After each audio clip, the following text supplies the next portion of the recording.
What do you do if you feel a lot of anger? Well, anger is very interesting because so many people have learned to act out on their anger. They think that their anger is being caused by somebody else, by somebody not doing what they want or not getting their way. What I teach is that anger is the way your inner self, you can call this your soul, your inner child, is letting you know that there's some way you're abandoning yourself.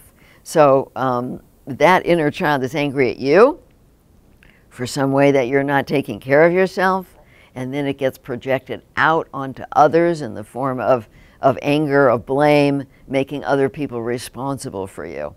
The inner bonding process is about learning to take responsibility for your own feelings, and anger is a very, very important feeling. We don't want to dump it on others. We don't want to blame ourselves.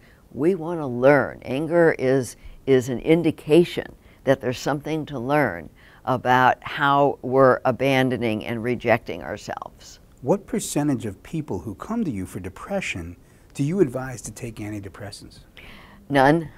I never advise antidepressants. Sometimes people will ask me, well, should I take it? And I say, look, there are other ways of managing this.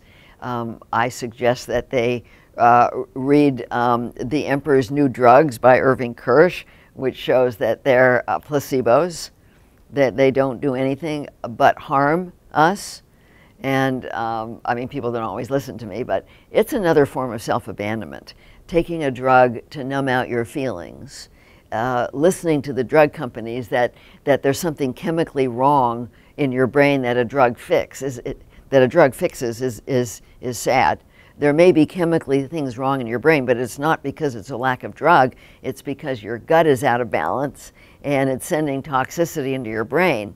And so when I work with people with depression, I inquire into their diet and I see what they're doing that's causing the toxicity, and then I help them see how they're abandoning themselves that's causing the depression. Drugs do not deal with the underlying issue of depression. Is it okay to be an introvert? Is it better to be extroverted? I'm an introvert. I don't think it's better or worse. I think that it's something we're born with.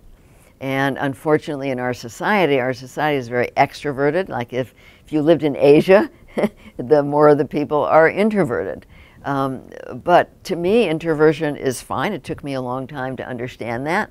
And I suggest that people look into it if they are an introvert. When I was in junior high school and high school where more of the people were extroverted, I thought maybe there was something wrong with me. But as I learned more about it, I realized this is the way I am. I'm fine with it. I don't want to be any other way.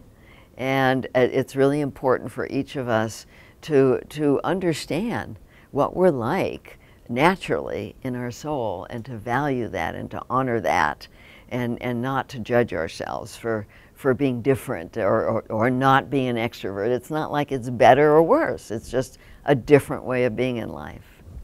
What do you do if you don't like your body? Well, the problem is that so many people have learned to define themselves externally. They define themselves by how they look, by their body. They define themselves by their performance, how much money they have, the kind of car they have, the kind of house they have, how many kids they have, things like that. And it's very sad that this is what goes on in our society. When people learn to value who they are intrinsically, who they are in their heart and soul, when they learn to value their goodness, their kindness, their caring, their compassion, their generosity, their loyalty, their honesty, things like that, when they learn to define their worth not by externals, but by who they are inside, and they start to treat themselves as people that they value, they will find that they feel fine about their body. Their body is the house that their child, their inner child, their soul lives in. And the more you learn to love yourself, the more you learn to value the house that your inner child lives in, and the more you learn to take loving care of that house that you live in. And then you become motivated to eat well, to weigh the way you want to weigh, to have enough exercise, and people learn to value their body rather than judge it as having something wrong with it because they're defining themselves by their body rather than by who they really are.